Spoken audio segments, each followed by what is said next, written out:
And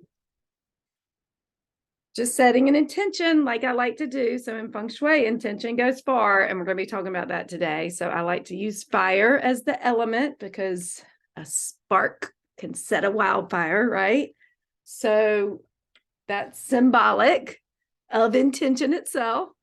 That we have an awesome class today, that you receive the information you're looking for on a conscious level, and maybe even beyond that on a soul level. Take a deep breath. This just helps me tune in to what y'all are wanting today and get centered, and I hope it helps you too. Your next breath, make it your deepest breath you've taken all day. Really enjoy the inhale and the exhale. Feel yourself in this present moment. And tell yourself that it's okay to be open and receptive for the next hour to the information and wisdom that wants to come through.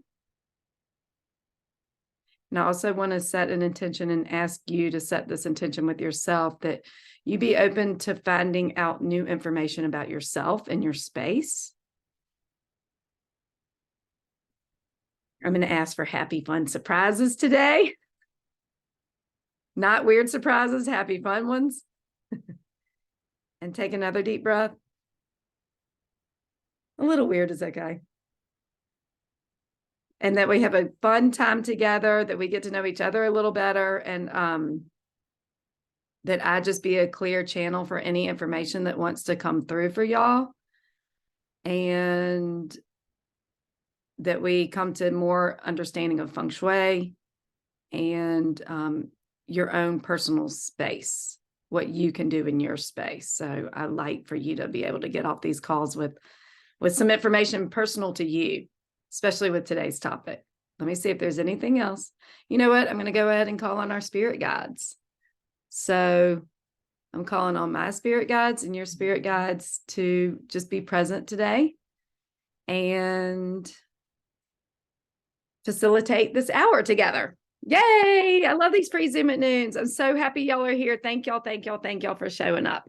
Okay, I'm excited. So again, we'd love to see your faces. If you're not eating or not moving the camera around, because it can just be a little distracting, feel free to get on and say hello. Hi, Lucy. Yay, love it. Y'all are all on mute until I call on you for discussion. I think it's just easier to have everyone on mute so that we don't get interruptions audioly. But let's begin. I did not do a PowerPoint today with the intention that we do have time for discussion and talking about this. So let's dive in. So the name, it's the last of this interior design and Feng Shui series. This is a little bit of a looser hour than we had. We had the layout and color, and then let's see, what did we have last time? I already forgot.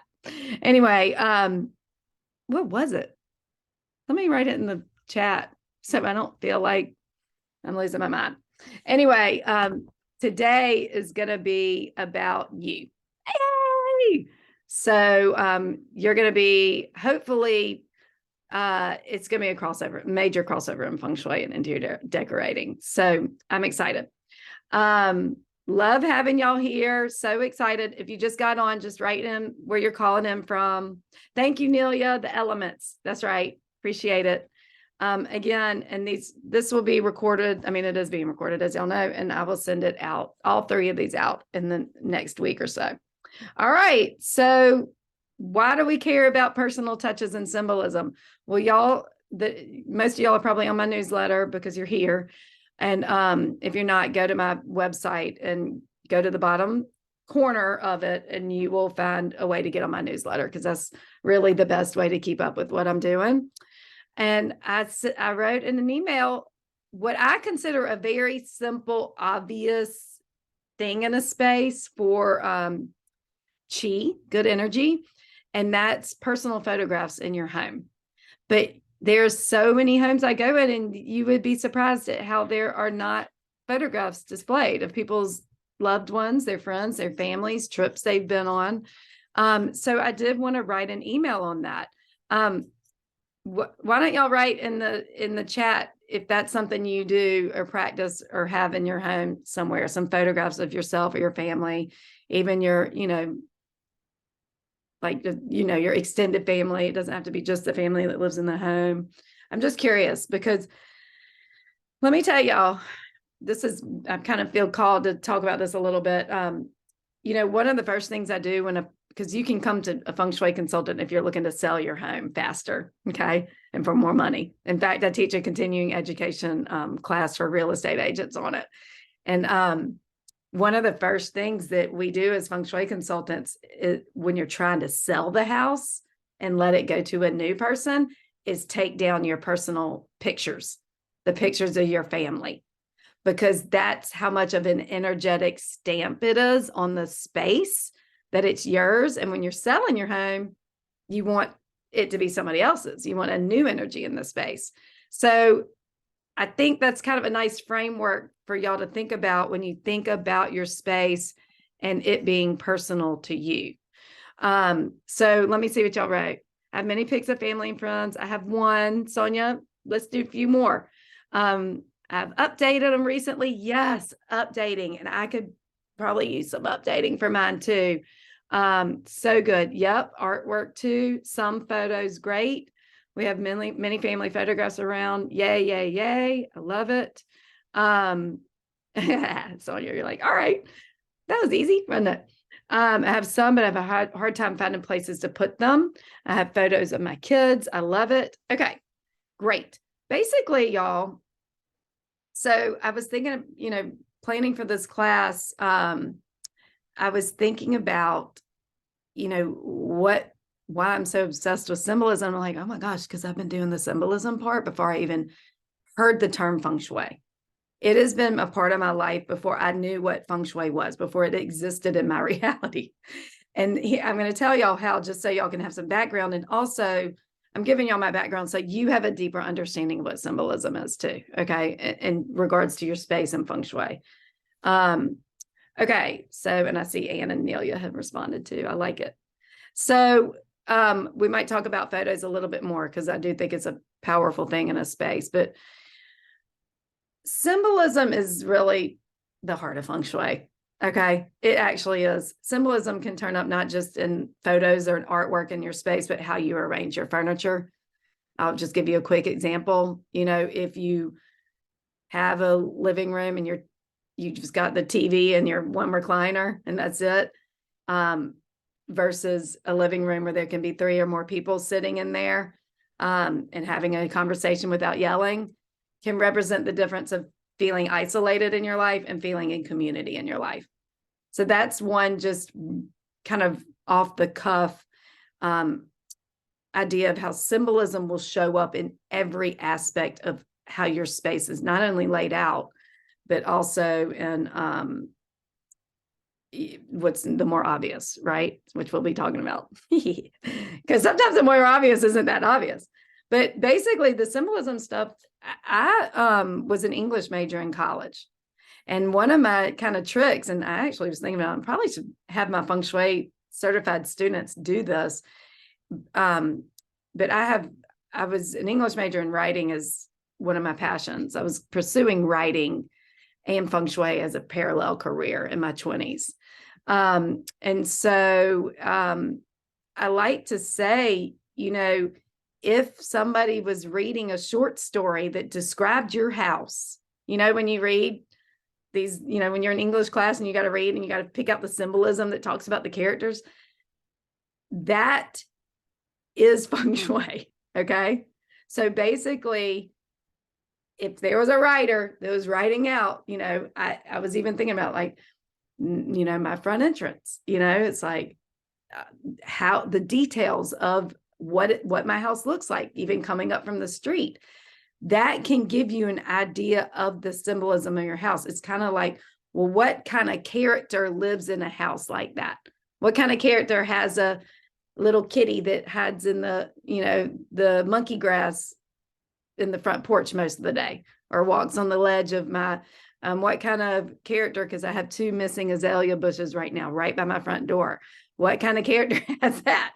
That's not the best Feng Shui. And I admit it, I just haven't dealt with that. But I also have a really pretty turquoise planter with pink flowers that I recently put in to attract more chi. So that is kind of an overarching idea of what symbolism, how it shows up feng shui wise, and how it can really drive a design in some ways. Okay.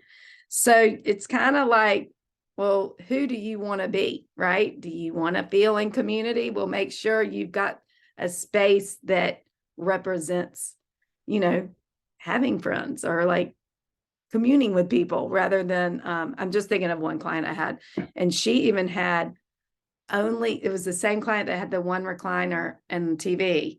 She also only had one chair at her dining room table. She just had a small dining room table. And that was one thing she came to me for. She's like, I don't feel like I make friends very well. And I go, well, let's do something symbolically in your home to represent, more people, like not just that one. So it can be surprising on how this shows up in the space. All right. So not only was I an English major, but I was also very into dream work in my early 20s, late teens. And I would write down my dreams all the time. And when you study dreams, you study symbols because everything has a representation in dreams and some of these dream work modalities. Okay. Not all of them, but some of them. And so I really wanted to see what my dreams were telling me. And so I really, fat dream dictionaries. So that was another thing that I was doing. Also, I'm an animal lover.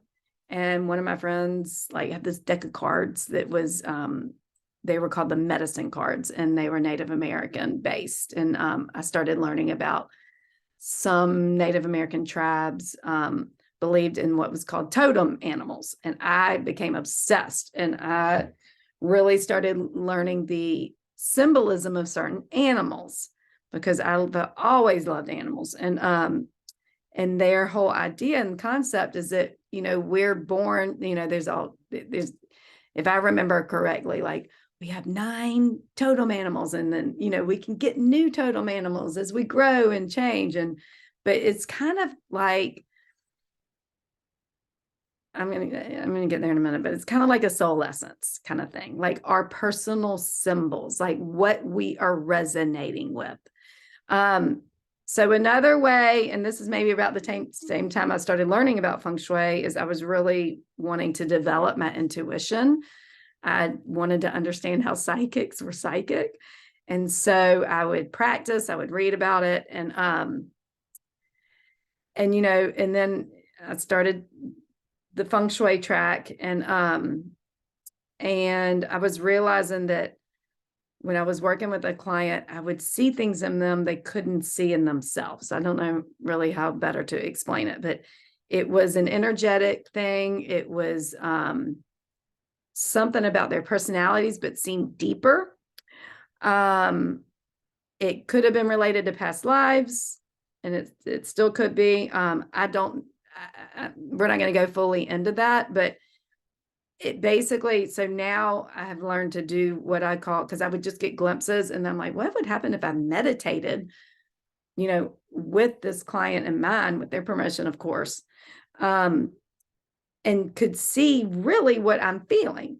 And so I learned to do something called soul essence readings, where symbols come up. It's almost like I'm dreaming for the person with the intention of seeing these personal symbols. So that's something fun to do, but it doesn't have to be that in depth to figure out your personal symbols. So that's what we're going to talk about. Y'all ready? Yeah, I had to give y'all that spiel to give y'all just kind of an overarching thing. Do y'all have any questions or comments on what I just said before we get into this? Just type it in the chat, and I'm going to read you this thing I wrote down. Symbolism is the language of the universe, basically. And so if you want to speak to the universe, learn symbolism, because it's a very, I think, direct language. Anything you put in your house is reinforcing that aspect of yourself. Okay. Reminding you of who you are and who you want to be. And this is kind of one of the bases of Feng Shui. All right. So, okay, great. I write down my dreams and research their meaning. Yay, Donna. So you already have a little practice of, or maybe a big practice of, actually it is a big practice. Anytime, I think any dream research is practicing this symbolism work, and it's so fun. So, all right, let's play. Y'all get your journals out. Hopefully you brought a pen, pencil. Hopefully you can do that right now. If not, just think about it and you can write it down later. And of course, I'm excited. So we're going to start kind of basic, but if y'all have been following me for a while, I believe that this things that seem simple can be deceptively profound. So I want y'all to just write down, okay? I'm going to give y'all a list and you're going to write down your favorites. Now, I want you to not overthink it. And then I also want you to think about when you're a child. So maybe do your favorites when you're a child. And if you feel like if it's changed, and some of these will definitely be changed, but some of them aren't, then write that down too. Okay. So we're going to go, it's going to feel basic, but this is just us to get us warmed up. All right. So your favorites, just write down your favorite color and your favorite color when you were a kid.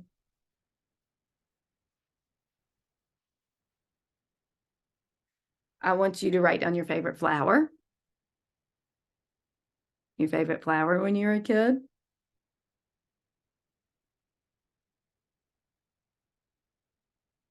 Write down your favorite animal.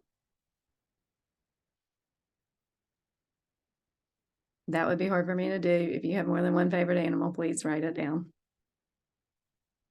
And then maybe write down your favorite animal as a child, or definitely write that down.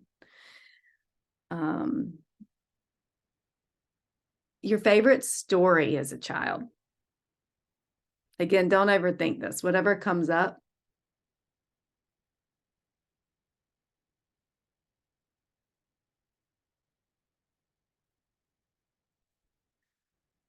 Okay. Before you were old enough to travel, what was a place you were drawn to that you're like, I've got to go there?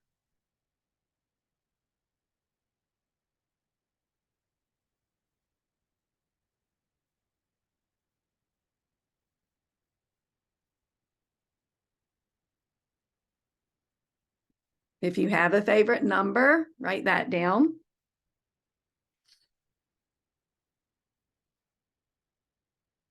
If there is an artist you love and you loved when you were little, write that down.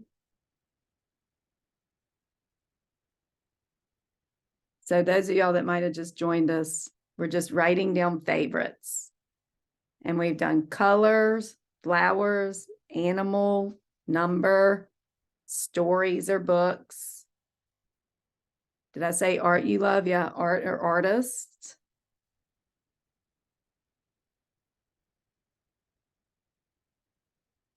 And then even shapes or like obvious, like for me, I love sunshines. I think I like having sunshines around me. Some people prefer a moon. I love moons too, but sun is like, ah. So it's usually, you can think of it as things that kind of raise your energy. And I love that Nelia already started writing in the chat. If y'all would like to share in the chat, I would love to see, because let me tell y'all something. This list, everybody's going to have something different. And that in itself is just reinforcement. And I know it's simple. I know it's simple, but it's reinforcement of our own uniqueness. So I have a passion for that we all have our unique gifts and traits and energies. We're born with these cool, amazing energies that are unique to us. And really, this is kind of the passion behind my work, is working with people to help them discover that within themselves. That's what I do in the Feng Shui Odyssey. That's what I do in Feng Shui consultations. Okay. Yay, this is so fun. Look at y'all. Okay, and look, when you read everybody's, Don't you? You already feel like you know the person in a way because you get their energy just from this. Love it. Nelia, some feminine stuff, and of course mysteries. I know Nelia loves feng shui. Feng shui is like a study of the mysterious to me. Oh no, we got some sevens here. Yep. Love it. Excuse my doggy. Okay. She's got to make herself known, doesn't she? Okay. Y'all go ahead. Who else wants to write theirs? Because it's fun to see who's here energetically. Oh, yay. Thanks, Ann. Yeah, but take a minute. Let me just get her. Thea, you good? Okay. She just is protecting me. Okay. Rachel, you were writing both. So write your kid answers. And if you feel like there's a new answer for your adult answer, write that as well. So y'all, y'all know that I love the inner child stuff too. Y'all can write both because they both apply still. Okay. That's why I'm telling you that. The stuff you loved as a kid does still apply now. I feel like when we're kids, we just came in and we don't have our thinking brain, too developed. And we come in to this body. I mean, I don't know. I remember my cousin had a baby, like one of the first little tiny babies I held. My cousin had a baby. I'm like, I could feel this child's personality, and she was only a few days old. Like we come in with energies. We come in with preferences. We come in with an essence. Okay. Like it's not an accident. It is who we are. It's our essence. Okay. Love it. Pink, hydrangea, orchid, elephant, the corrections, Greece, Hawaii, 11 and 7, hearts, rainbow, stars. Oh, fun. It's so fun. Okay. So magenta, rose, dog, funny story. Number 9, Japan. Love it. Green, dog, basketball story, Greece. Look at these Grecians. I've got a thing for Greece too. The Count of Monte Cristo is my favorite book. France. I love France too. Dolphins, butterflies. So we're going to have some crossovers in this group because we're probably some kind of tribe, just so y'all know, which is also part of the fun of this. But I bet, okay, y'all just look at these because, I mean, couldn't you like write a story about everybody's little batch almost? Like, couldn't you feel something about, like, can't you feel something from everybody but them just writing down their favorites? Okay, great. I love it. Green, blue, tulips, irises, cat, Greece. Oh my gosh, we're on a Greece kick. Matisse, Picasso. Oh, love it. Circles, pink, dandelion, cat. It's so fun to read. Okay, now let's go to the next thing. I love it, y'all. I love hearing these. Ocean, lakes, Galgan. So here's the deal. I think we live in a world, and we're about to go a little deeper with the symbolism, just a little bit. But I do think we live in a world where we're talked out of what we like in some ways, or we're not encouraged to follow that thread of what we like. Let me rephrase it. Okay. Not entirely, maybe a little bit. There's going to be teachers we've had in our lives that are like, that get it, right? We've all had those teachers that are like pushing us in the right direction to an extent, I hope. But for the most part, and I know y'all have heard me say this, and I do feel like we're just taught to sit in a desk and like read and write and do math problems and not explore who we are. And therefore, that could be a message of who we are, like our uniqueness is kind of secondary to whatever they want us to learn in school and do after school, right? But I don't believe that because I just can't believe that because I think people are awesome and I think we're remarkable. And I think we all are born with gifts and messages and truths that when we share through art or just even in dialogue, we we expand, the universe expands, and there's just more beauty on the planet. So I'm going to teach this because I think it needs to be taught. I think people need to be reminded that not only is their unique essence important, but also their desires.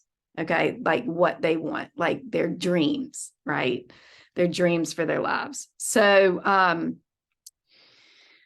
let me tell you all another little thing about symbolism. So these likes that you have, these favorites, are part of who you are. Okay. And but there's other ways we can kind of find out who we are. So I'm going to give y'all an example of my daughter. Okay. So, and this is through synchronicities.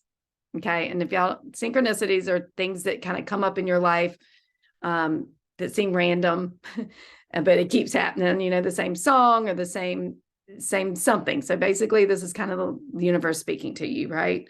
Maybe the same numbers. I know Matisse just had a baby and she was telling me that her daughter's birthday is a palindrome, like it's the same forwards and backwards.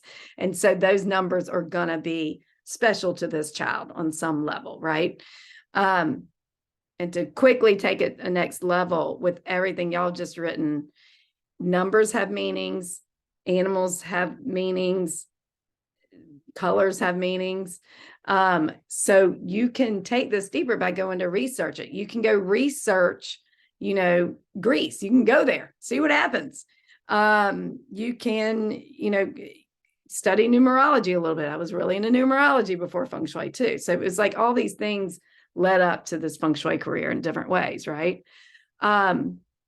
So there are things in this, the artwork and even in the flowers, and the essence of these flowers that are for you and reminders of you of who you are. Okay. Now, then the universe helps us out too.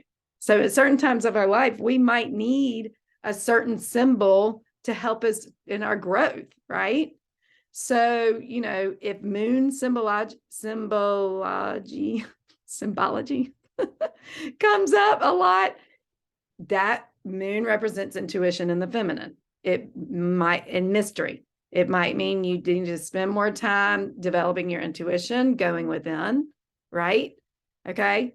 Now I'm going to talk about my daughter. So when she was about 3, I think she was 3. My grandparents had a beach house that I grew up going to, and we were down there, and I've been going to this beach my whole life. And she found a starfish. This was in Florida, where you don't find starfish just right. Like it, this is on the panhandle of Florida, and it was not, I've never seen a starfish in those waters before in my life. And I think there was only one. And I was like, oh my gosh. Well, and we sat with a bucket and showed people as they walked by. It was really cute and sweet. We had so much fun. And I can't remember the order of things, but it was within a short amount of time. And maybe she was a little bit, okay. My mother gave her a necklace that was a starfish. Okay. Like just, this was before that happened, I believe. And then a few years later, she was cast in the school play as a starfish. Okay. So I realized that starfish is one of her so-called totem. I mean, starfish is an animal, right? Well, sure enough, she is a musical theater kid. Okay. So you think of Stars, her like little program at one of the theaters, it's called Stars.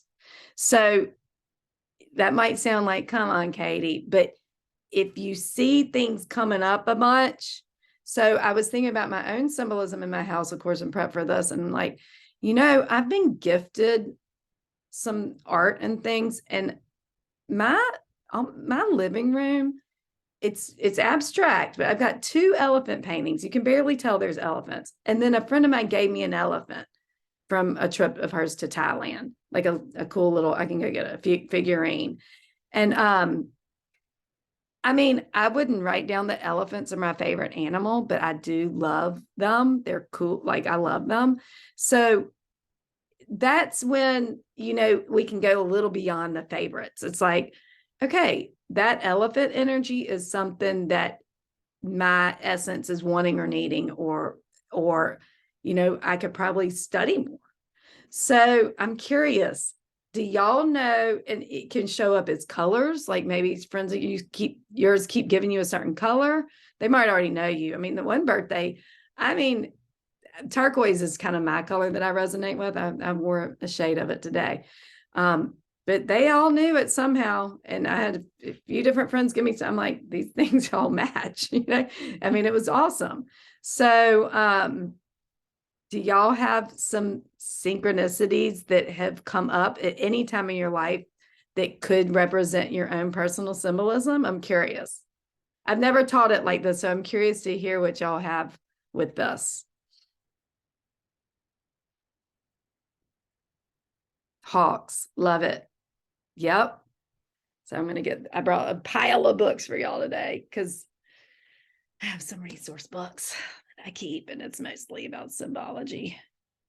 Because even though we can, kind of know on the surface some things, it's nice to read what some of these experts have written or channeled. Okay, repeat the question. Let's see. So basically, you have your favorites, which is part of your soul essence and part of your personal symbolism. But then sometimes we're not aware of our symbolism. Like it's a little deeper, it's a little bit more mysterious, or maybe it's the universe kind of giving us some extra information about ourselves or information on a direction. And so your symbolism can show up as synchronicities. Like somebody maybe gives you, maybe it's Christmas and like 3 different people give you a hummingbird ornament or scarf or whatever. That could represent a symbolism that you might not have it kind of like the tip of your conscious mind, if that's a phrase. Friends give me aqua things, and it's a color that repels me. And that is fascinating to me. We're going to be talking about that. I have some information about that already, actually. What about reappearing numbers? Absolutely, Donna. So we talk about in the Odyssey how the universe can definitely communicate to you with numbers. And you sometimes have to go see what your personal, okay, that brings up something. Let me see what else y'all wrote. Okay, red comes up a lot in elephants. I'm kind of repelled by baby blue. Yeah, there's information in colors too. I'm not an orange person, but certain shades I like. Purple has been coming back lately. Purple is about the intuition and clairvoyance, even in spirituality. Number 11. 11 is considered a master number, which means it's also kind of a spiritual number. I mean, definitely a spiritual number, actually. So yeah, if things are coming up and you're kind of repelled by it, that's another thing I do is color readings. It's another little intuitive kind of get to know my clients better game. And the colors that, people don't like, I tell them, can you find a way to make peace with it on some level? Like for me, it would be bringing in some orange flowers, which I do like orange Gerber daisies a lot, because there might be something in that you're resisting, 22 is considered a master number too. But so here's the thing. This is what I'm going to talk about with the number things that's coming up. So, and also it's beyond, because I have sometimes I'll be with a client and I'll say, okay, well, let's look at the symbolism of this piece of art in this area of your house. And they'll say, but I like it. Even though there might be some symbolism that is not conducive to them. Okay. And so what I want to kind of say here is I believe, and this is like basics. I think I learned this in psychology, the first psychology class I ever took at school, at university, right? Because I was parallel major for a minute. Well, actually, it was a psych major first, and then I decided to switch to English because I liked writing better. But I loved psychology, and I was like one class short of a minor or something. And there have been major studies on this universal symbolism idea, okay? Like across cultures. So there's universal symbolism, which seems to be something imprinted on the human psyche, right? And then there's cultural symbolism, which is, in China, dragons are a huge cultural symbolism, where in America, we don't have that same relationship to dragons, right? That's just not in our cultural story. At least not in the same way as it is in China. It's probably come up more because we've had more stories around dragons, but it's different. Okay. And then we have our own personal symbolism. Okay. So going back to the numbers, like if you were born on the 11th and you see 11 all the time, that would have a different meaning to me because I was born on the 16th, right? So if I see 816, then I know that either I need to celebrate because that's my birthday, August 16th, or I need to bring a little fun in my life, or I'm going through some kind of rebirth. Okay. So you got your personal symbolism, you got cultural, and then you got universal. Now, universal symbolism, especially with numbers, could be like, okay, well, the number 1, well, that stands for individuality. All right. Number 2, that can be polarity, that can be being in a couple, that could be a relationship. But then there's other modalities. Basically, whatever you think the numbers are and want them to be in some ways, that could be the universe speaking to you. Because I know 222 for me, because I studied some numerology, was things are manifesting. Like 1 is like the state of like, watch your thoughts because your thoughts create. And then 2 means, okay, your thoughts are starting to come to fruition. You're going down the line. But the numbers like 5 are like a fiery energy. And like some of this is based in Feng Shui. 5 is just a changeable number. There's a lot of energy in it. So it's considered fiery. Okay. Whereas 6 is more anchored. It's more of a family number. So I'm not going to go fully into this because I think y'all need to go. If you're interested in this, y'all look, we got books. Okay. Full on books on all this stuff. So Aura-Soma, if you're interested in color, is one thing that I really got into for a while. And then I found this book called The Color Book, which is a sweet book. This actually, y'all, this was totally a find where, I mean, I feel like it was like one of those that fell off the shelf at the bookstore. The 2 books I love for animal symbolism. Lisa, I love dragons too, but we also love Feng Shui, right? So Ted Andrews has written these amazing books, y'all. Amazing. And maybe today I'll, 2888, Donna, that's money, honey. That's a fun one to see. You're going to have a windfall. You know, and actually it's funny kind of skipping to tortoise because even though I love furry little cuddly dogs and cats and horses kind of animals, I think tortoise and turtle was, at least when I was younger, one of my totems because of a few different things. But okay, now let's talk about this in a space. And then I want to talk to y'all. So in Feng Shui, there is, like I said, kind of a classic symbolism related to Feng Shui, such as a dragon. Okay. But I live in Alabama. So there are people that are not going to want a dragon and symbolism in their house. And that is 100% fine. But in Feng Shui, they represent good luck. So I don't have any dragons in my house right now. Anyway, let me think. No, I might have a little card. I have it on my bookshelf, but I don't need that. You don't have to have that in your decor. I would rather it resonate with you, right?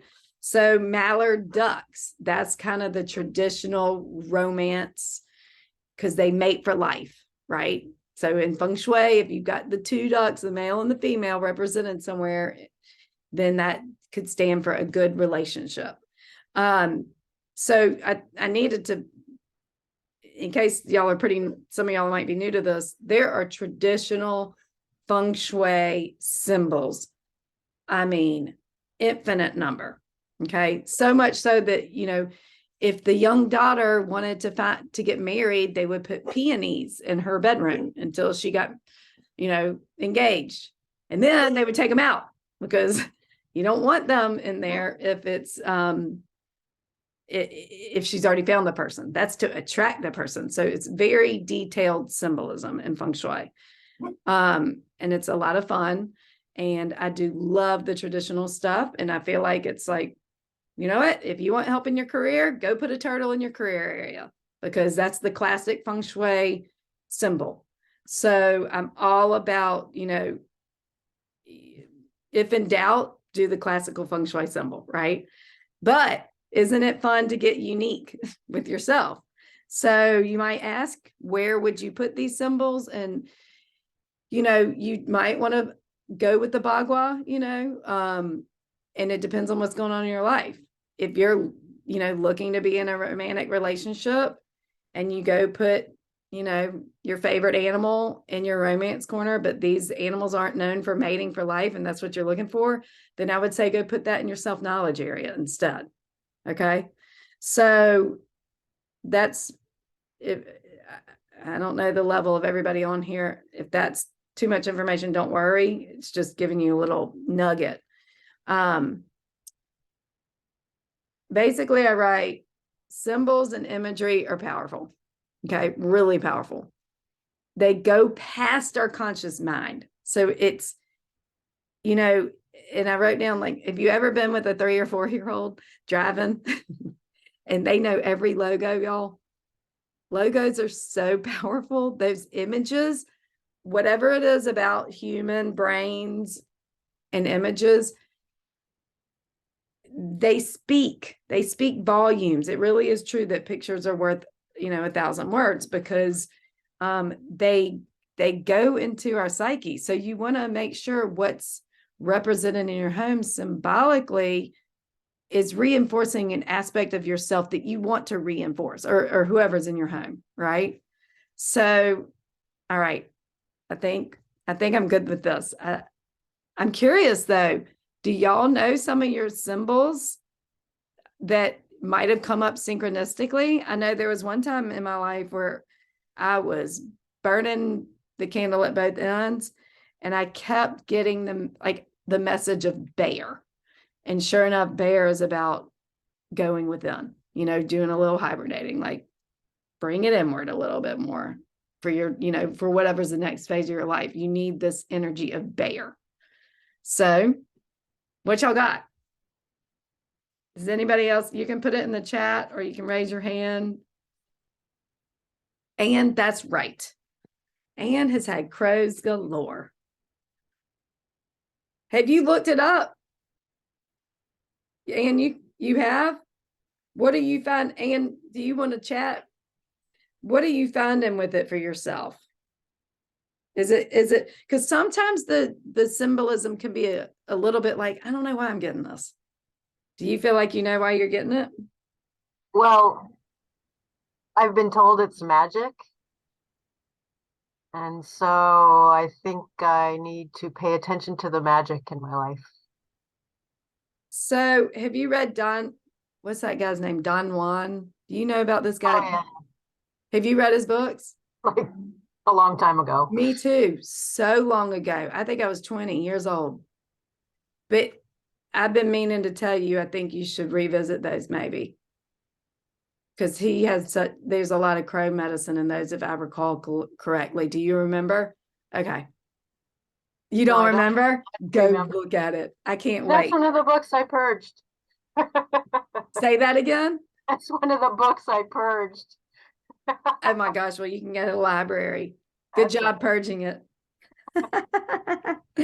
So funny. Okay, yay. Okay, yeah. So Anne's had crows come to her. Okay, owls. Donna is asking about owls. Owls can symbolize a lot. I'll just tell y'all a story. I was having dates with a guy who I was not sure about at all. And I was on a hike with him, and it was in the middle of the day, and I mean, this bird flew over my head so low, so huge, and it disappeared, and I couldn't find it. And I happened to be on the same trail later that day with the Girl Scouts, and my co-leader goes, "Look at that owl, look at that owl." And it was the same bird. I know it was. And owls can stand for deception. He was not a good guy, so I didn't date him after that. It was the universe saying, watch out. So owls, it depends on your situation too. Sea turtles. I love the sea turtles. I worked with them in Costa Rica way when I was young. They're so beautiful, and they have such Mama Earth energy. Donna, symbols for good health, believe it or not, in some cultures, the snake. And if you look at the medical symbol, it's two snakes going like that. Snakes actually stand for healing in some cultures. But you know, other symbols of good health. I don't know why she barks every time we're on this. It really drives me crazy. Thea, come on. I'm serious. I'm gonna have to put her back in the back. It's raining today, otherwise I would put her in the back. Let me just get her for a second.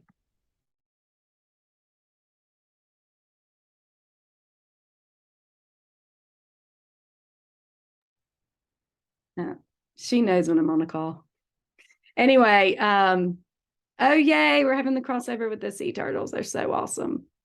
I can't remember what I was talking about. I literally, like, it went completely away. So if y'all want to remind me, then that'd be great. What else? I want to know what, oh yeah, the snakes. Yeah, they stand for healing. They shed their skin. So it's kind of transformation. All right, there we go. Stay in here with me. There she is. Speaking of animals, do y'all feel like y'all learned something today and can do something different in your space? I'm curious what, if this woke anything up for y'all. I mean, it's a broad topic, but I can't stress enough that we all have a unique, somebody used the term blueprint with me recently. Like, you have a blueprint when you come in. It's like an energetic blueprint, and it can give you information about yourself. And it's sometimes as simple of what are your favorites and what were your favorites when you were little. And it's worth it to go research it. You know, I love Alice in Wonderland. I kind of have a thing for the absurd and like other realms, you know? So, yay, up your happiness quotient. Well, that's the name of the game, isn't it? Oh, thank you. I really appreciate y'all's, oh, cool. It's nice to meet you. You're in Serbia. That's so cool.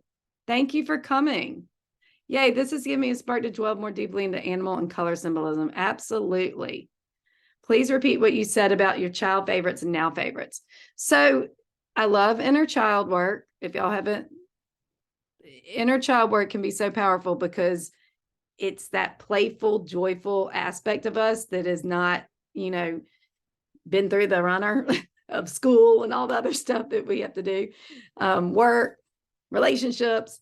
And our inner child is still with us and in us and very wise. And if you play with your favorites from when you were a child, it's kind of tapping into that aspect of yourself.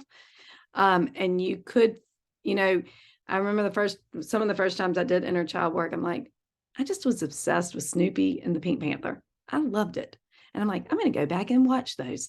And y'all, and some of y'all have told this story. I'm like, my adult mind saw something completely different. The music was jazz in both of them. And I love jazz. And I'm like, I think it was the characters, but it was, and of course there were animals, you know, it's a dog and a panther. And of course I love the color pink, but so go, like, whatever was your favorite story, go reread it. You don't know what it might spark in you. And actually, as far as symbolism goes, you know, displaying that book or having that book on the shelf, like a pretty edition, or having a piece of artwork that represented that story, could be reinforcing that inner child joyous self, right? And you don't know what you could spark by tapping into that aspect of yourself. Yeah, The Secret Garden. Oh my gosh, that is such a beautiful book. My daughter and I just read. Yay, I'm glad you like it, Christine. Okay, this has been so good. Does anybody have any questions? Does anybody have something that's been like coming up for them and I can look it up for them right now? Synchronicity, Secret Garden. What do we love so much about The Secret Garden? Probably that aspect connection to nature.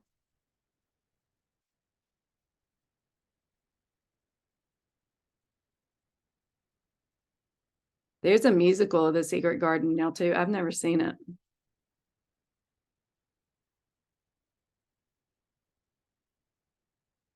Trying to think if I've had any symbolism coming up lately for myself. Does anybody have any animal they want me to look up? I'm going to go back and just pick somebody because we got a few more minutes.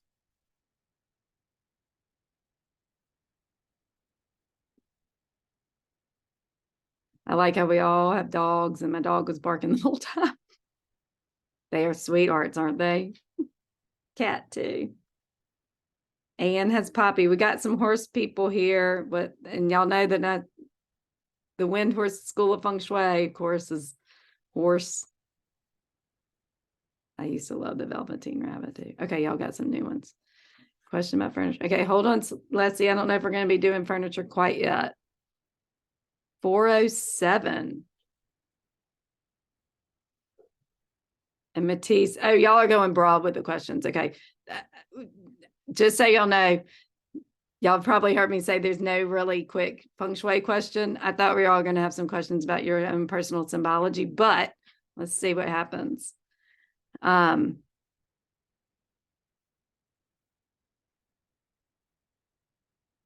Sonia says 407. So I think of 4 as angels and 7 is kind of a number of like, you're doing a good job. And 0 is kind of considered, it's like a whole number. It's a circle, right? So I'm curious if you have something personal with 407, Sonia. And Rachel, you've been rereading The Secret Garden every spring? What? This group we're having synchronicities right now happen. I think we all need to be tapping into The Secret Garden. 444 is a reminder that you have spiritual help, that you have angels, guardian angels. So, Sonia, what you got? The 407 I saw a couple times in a movie. It was like a room number, and then it was a headstone number. And then the next day when I was driving somewhere, I saw on somebody's mailbox 407. I'm like, okay, that's 3 or 4 times that I've seen 407, and I wasn't sure what it meant. Was it recently that this happened? Yeah, I think it was last week or week before last. Wow, that's a lot. That's really specific. So it was a room number in a movie, and then a headstone, and then you saw it in a mailbox? Yes. Well, when I said the thing with angels are with you and you're doing a good job, did it bring you some relief, or did anything come up around that? Or I guess I didn't really think of it that way, so I can't say that it really resonated with me. Yeah. Do you know anybody born on April 7th? Not right offhand, no. Yeah. Sometimes it takes a little doing to find out, but maybe, I mean, you're here today. Maybe this is just the answer that my understanding. If I saw those numbers, I would think, okay, the angels are letting me do. I'm doing a good job and I'm on the right track. Okay. I'll take it. Yeah. I mean, sometimes those messages can be like, oh, thank you. It's these simple ones, but it's like, we got you, Got it. Thank you. Yeah. Awesome. Okay. Anybody else? Because my dog's about to have a fit because my cleaning lady just got here and she has to bark at her. Okay, y'all, this was great. I love having y'all. I'll send these out. And maybe next time we'll do some more specific questions with what's going on with people. But I'm going to tell y'all this, sometimes it's hard to do. There's no quickie answers in feng shui. So sometimes when I get these broader ones, I'm like, okay, I'm going to see y'all. Oh, this is what I want to tell y'all. Next month, we're doing a book club. Y'all, this is her new book. She was saying that she doesn't like to tidy anymore. So we had to read it, right? We're going to talk about this book. You don't even have to read it. Just read a few pages of it. But come, it's going to be fun. That's June 3rd, I think. All right. Y'all are the best. I'm hopping off so you don't have to hear my dog barking anymore. See y'all soon. I like seeing y'all's colors. Bye.